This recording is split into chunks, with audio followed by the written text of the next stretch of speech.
1 वास्तविक संख्या का प्रश्नावली 1.1 का पहला नंबर सवाल। क्वेश्चन क्या कह रहा है, निम्नलिखित संख्याओं का HCF ज्ञात करने के लिए यूक्लिड विभाजन एल्गोरिथ्म का प्रयोग कीजिए। तो सबसे पहले हम लोगों को यह जानना पड़ेगा कि यूक्लिड विभाजन एल्गोरिथ्म होता क्या है। यहां पर एक नया शब्द आप सुने होइएगा, यहां देख रहे हैं एल्गोरिथ्म। ये एल्गोरिथ्म क्या होता है? तो एल्गोरिथ्म जो होता है, एक किसी भी काम को करने के लिए एक नियम बनाया जाता है कि आप नियम के तहत काम कीजिए, स्टेप बनाया जाता है, स्टेप बाय स्टेप काम कीजिएगा तो उसके अंतिम चरण पे पहुंच जाइएगा। इसी को एल्गोरिथ्म कहा जाता है। तो एक महान गणितज्ञ थे, ग्रीक गणितज्ञ यूक्लिड थे। इन्होंने एक एल्गोरिथ्म दिया भाग का, विभाजन का, जिसे हम लोग हिंदी में ऐसे लिखते हैं।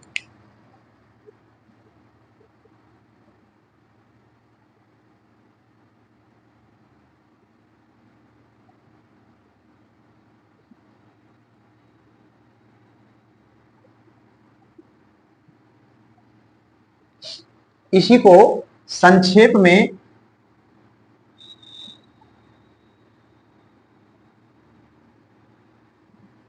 A बराबर BQ प्लस R कहा जाता है, जहां A क्या होता है, भाज्य, B क्या होता है तो भाजक होता है, Q क्या होता है तो भागफल होता है, और R शेषफल होता है। ये सूत्र, ये एल्गोरिथ्म, ये प्रमेयिका किसके द्वारा दिया गया? तो यूक्लिड साहब के द्वारा दिया गया था। यूक्लिड साहब ग्रीक के महान गणितज्ञ थे। अब हम लोग को इसमें R के कुछ शर्त के बारे में जानना पड़ेगा कि R जो होता है, ये R जो होता है वह हमेशा 0 से बड़ा होता है या 0 के बराबर होता है, और B से छोटा होता है। शेषफल जो होता है हमेशा भाजक से क्या होगा तो छोटा होगा, और 0 से बड़ा होगा या 0 के बराबर होगा। जैसे मान लेते हैं हम 2 से 5 में भाग दिए, तो 2 से 5 में भाग देने पर यहां से 2 से इसका भाग लगेगा, यहां 4 हो जाएगा, और 5 में से 4 माइनस हो जाएगा तो 1 बचेगा। तो यहां पे ये जो 2 है, ये 2 कहलाएगा भाजक। क्या कहलाएगा? भाजक। और ये 5 जो है ये भाज्य कहलाएगा, भाज्य 5 कहलाएगा। ये जो 2 है ये भाजक कहलाएगा, और यहां पर जो 2 है ये भागफल कहलाएगा। और ये जो शेष देख रहे हैं शेषफल, ये क्या बचा है? 1 बचा है। यह 1 क्या है? 1 क्या है? अभी 0 से बड़ा है। और ये यहां वाला जो भाजक है 2, इससे क्या है? ये छोटा है। तो शेषफल क्या होता है? या तो 0 से बड़ा होगा, लेकिन हमेशा भाजक से छोटा होता है। यही अगर 2 से हम 6 में भाग दे देते हैं तो 2 तिया 6, यानी 6 में से 6 घट गया तो ये हो गया, कट गया, अर्थात यहां पर क्या आया तो 0 आया। अब यहां पर आप क्या देख रहे हैं कि भाज्य हो गया 6, भाजक है 2, भागफल है 3, और शेषफल क्या हो गया? 0। तो शेषफल जो होता है, अभी जो शेषफल हमारा जो निकला है, यह क्या निकला है? तो 0 के बराबर निकला है। लेकिन ये जो भाजक है इसे क्या हुआ? ये भाजक से छोटा है। तो ये आपको कंसेप्ट हमेशा ध्यान में रखना होगा कि R जो होता है हमेशा 0 के बराबर होता है या 0 से बड़ा होता है, लेकिन B से हमेशा छोटा होगा। चलिए अब यहां पे जो सवाल दिया गया है उस सवाल को HCF निकालना है। HCF का फुल फॉर्म आप लोग को पता होना चाहिए। H4 होता है हाईएस्ट, C4 होता है कॉमन, और F4 factor, highest common factor. इसको हिंदी में महत्तम समापवर्तक भी बोला जाता है। अब ये महत्तम समापवर्तक निकालने का 2 तरीका है। 2 तरीके से हम महत्तम समापवर्तक निकाल सकते हैं। एक जो है इसको भाग विधि कहा जाता है। एक विधि का नाम है भाग विधि। यही विधि जो है यूक्लिड साहब ने दिया था, भाग विधि। विभाजन का मतलब क्या होता है? भाग करना। तो यूक्लिड साहब के द्वारा बताया गया था भाग विधि, और इसके लिए कुछ एल्गोरिथम बताया गया था, क्रम बताया गया था। अब एक होता है गुणनखंड विधि।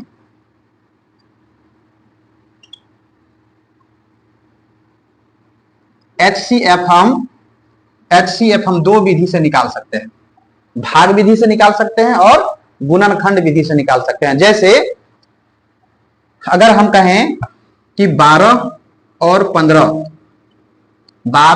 15 का HCF निकालना है, इसका HCF निकालना है।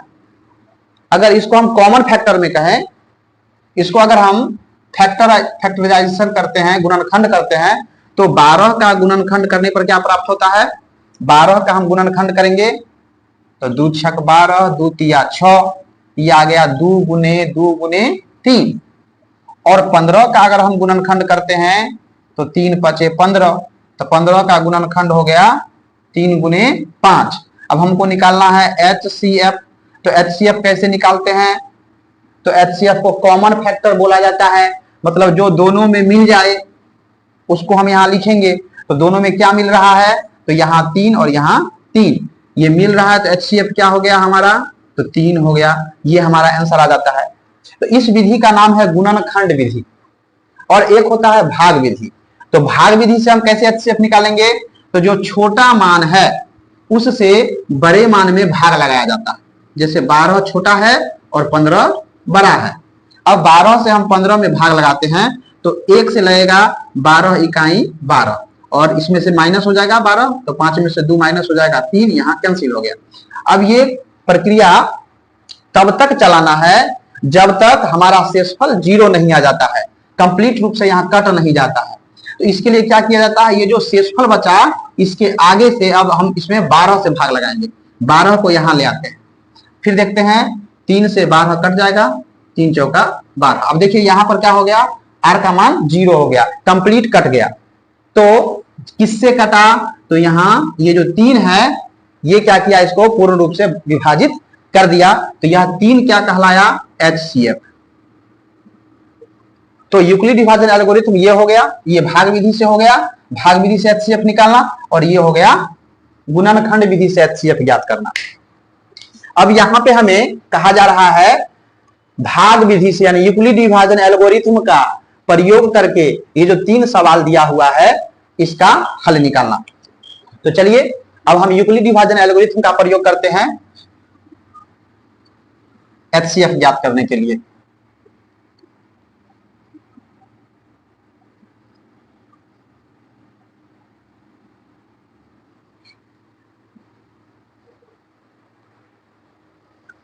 तो चलिए हमारा पहला सवाल है 135 और 225।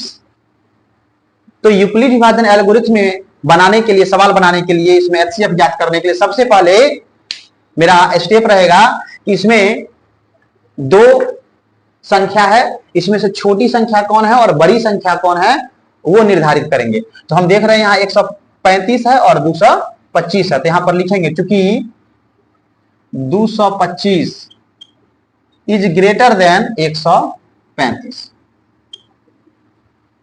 225 जो है वह 135 से बड़ा है। अब यूक्लिड विभाजन एल्गोरिथम जो था हम यहां पर लिख देते हैं। तो देखिए इसमें ए जो होता है हमेशा सबसे बड़ा अंक होता है, तो इसमें सबसे बड़ा संख्या क्या है? 225, तो ये हो गया ए, इसीलिए ए बराबर 225। और उसके बाद वाला जो संख्या बचता है वो हो जाता है बी, तो बी का मान हमको पता हो गया 135। अब इतना हम लिख लिए, यहां पर एक भाषा लिखेंगे। अब यूक्लिड विभाजन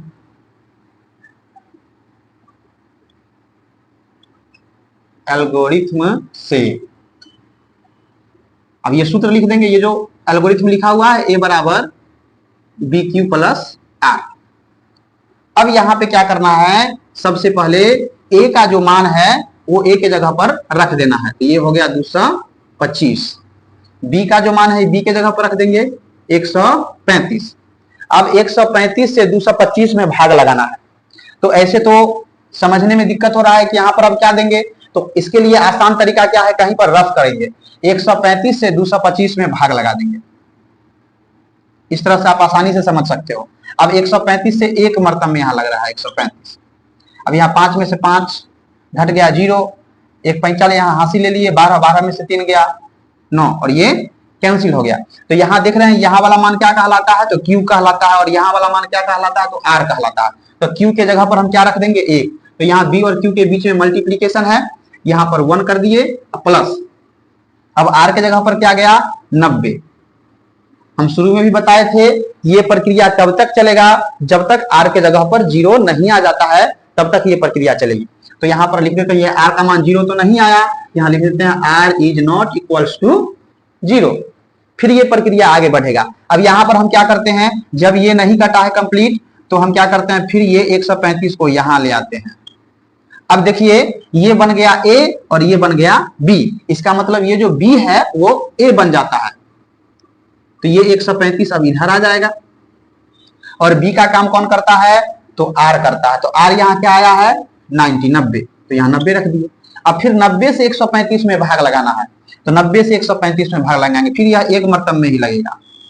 यहां हो गया 5 और 13 में से 9 घटेगा तो ये हो गया 4।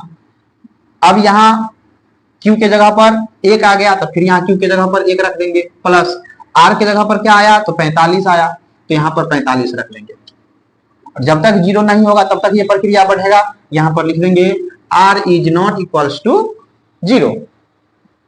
चलिए अब फिर अब ये 45 शेष बच गया है, फिर 90 को अब इधर ले आएंगे। अब ये देखिए 90 किसके जगह पर चला गया, तो A का मान हो गया 90, तो 90 को इस तरफ ले आएंगे।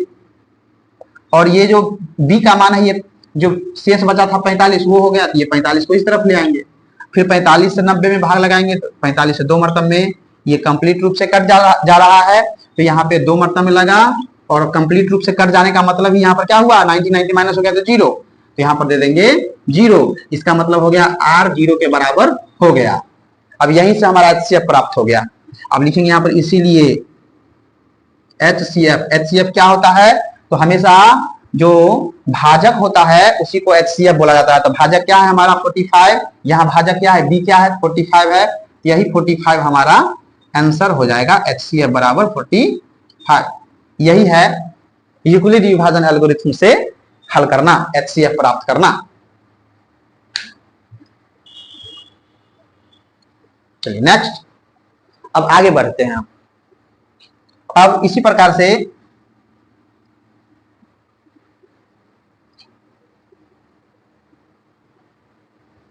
अगला प्रश्न,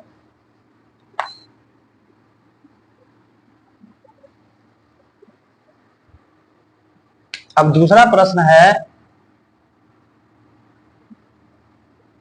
196 और 38,220। अब हमको इसका HCF प्राप्त करना है, सवाल नंबर 2। तो सबसे पहला प्रक्रिया हम क्या बताए थे, सबसे पहले दोनों में बड़ा कौन है वो लिख लेना है। तो लिखिए यहाँ पर चूंकि 38,220 इज ग्रेटर देन, बड़ा है 196 से, तो जो बड़ा होता है वह A होता है, इसलिए A बराबर क्या हो जाएगा 38,220, और B का मान क्या हो जाएगा तो 196। अब यहां पर फिर से एक भाषा लिख लेंगे। अब यूक्लिड विभाजन एल्गोरिथम से फिर सूत्र लिख लेंगे, जो विभाजन एल्गोरिथम है A बराबर BQ प्लस R। अब यहाँ पे A का मान क्या है तो 38,220 बराबर, B का मान क्या है तो 196। अब हमको क्या करना है, भाग देने का आसान तरीका, 196 से यहां भाग दे देते हैं। 196 से एक मरतब में लगेगा 196, 12 में से 6 माइनस हो गया तो 6 हो गया, इधर ये 7 बच गया, इधर गया 17, 17 में से 9 गया 8, और ये 2 में से गया 1।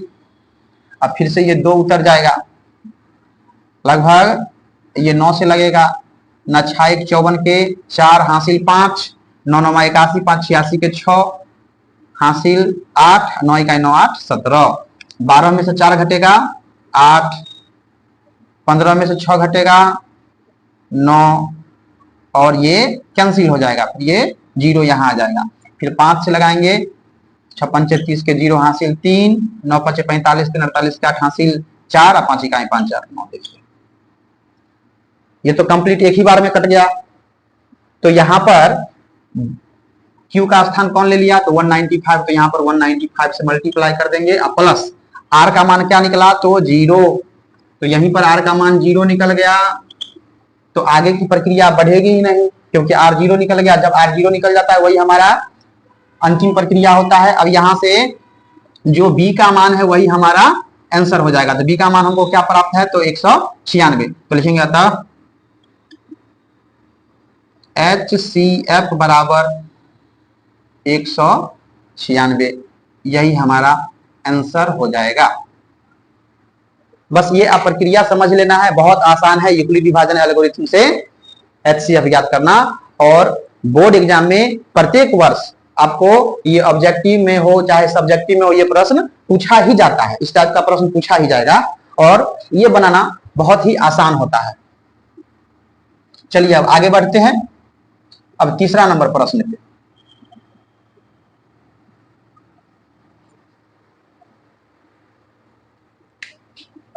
चलिए तीसरा नंबर में 867 और 255 दिया हुआ है। तो मेरा पहला चरण क्या होता है, तो इसमें बड़ा और छोटा का पता लगाना। तो देखेंगे चूंकि 867 बड़ा है 255 से, इसीलिए A बराबर 867, B बराबर 255। अब